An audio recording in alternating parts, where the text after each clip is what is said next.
போடா என் பழத்தை கடியை வச்சுட்டு போ, கண்டிப்பாக அந்த காசை அவன் கொடுப்பான் அப்படின்னு சொன்னேன். போயினையா, கேட்டியா, கொடுத்தானா, வாங்கிட்டியா, வந்தாச்சா, பாத்தியா மாட்டேன்.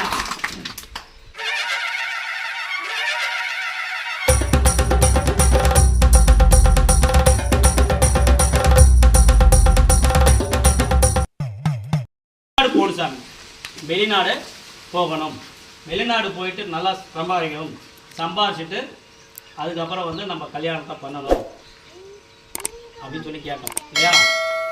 நானும் சரி போயிட்டு வா அப்படின்னு போயிட்டு வானோடனே சரி எதுவும் ரைட்டு எல்லாம் ரெடியாக வச்சுருப்பான் நாட்டுக்குது, சரி போயிட்டு வரட்டும் நான் சொன்னேன்.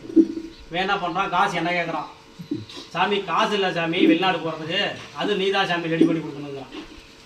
எப்படி பார்த்தியா, அப்படியா காசு நான் ரெடி பண்ணி கொடுக்கணுமா, சரி ரைட்டு நீ கேட்குற இடத்துல வாங்கி தரேன் அப்படின்னு சொன்னேன். இப்படி தானே சொன்னேன். ஆனால் அந்த இடத்துல பஸ்ஸில் வந்து பார்ப்போம் நாங்கள், அப்படி தானே, போடா என் பழத்தை கடியை வச்சுட்டு போ, கண்டிப்பாக அந்த காசை அவன் கொடுப்பான் அப்படின்னு சொன்னேன். போயினையா, கேட்டியா, கொடுத்தானா, வாங்கிட்டியா, வந்தாச்சா, பாத்தியா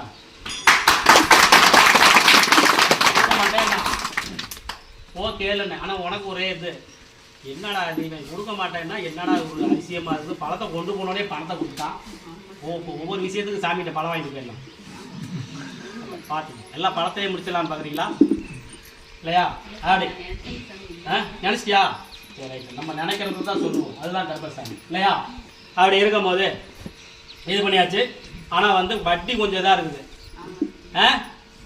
வட்டி அதிகமாக இருக்குது. எவ்வளவு அதிகமாக இருக்குது சாமி, 2.25 ரூபாவா, 2.25 அது அவன் தொழில், அவன் புரியலையா, அவன் தொழில் தான் அவன் பண்ணித்தான் இல்லையா, இப்படித்தானே. சரியா, இப்போ என்ன வேணும் சொல்லு. வெளிநாடு எப்போ கிளம்புறேன், செப்டம்பர் 8ஆம் தேதி ஃபிக்ஸட் ஆகலையா, வண்டிக்குள்ளே போயிருக்கா, வண்டியை முடிச்சுட்டாங்க எப்பவுமே, அதுதான் தேக்கி வச்சுக்கிறேன், பணத்தெல்லாம் கட்டி கட்டியாக வச்சுரு, வண்டியை முடிச்சுட்டு போயிடலாம். சரியா, போயிடலாமா, வேற என்ன வேணும், நீ போனால் தான் காசு தங்கும். ஏன்னா அது வேலைக்கு போக காசே வரல, எப்போ காசு தங்கும். வெளிநாடு போ, தங்க வச்சுருவோம், எல்லாமே வந்து வாங்க வச்சுருவோம், நிலப்பெல்லாம் வாங்க வச்சுருவோம். நகையெல்லாம் வர வேண்டியது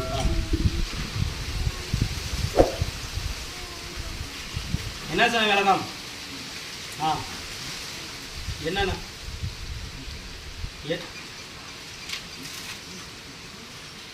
வேண்டாம், நகைக்கு நான் 10 வருஷம் இப்போ கேட்க வேண்டாம். சரியா, நீ தம்பி கவர்மெண்ட் வேலையிலே இருறா, எப்படிலாம் இருக்கிறான்னு போகிறாங்க.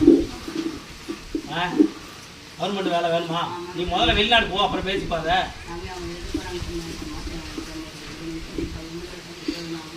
பண்டிகை முடிஞ்சு தானே வருது கவர்மெண்ட் வந்து அவனுக்கு பரிச்சை.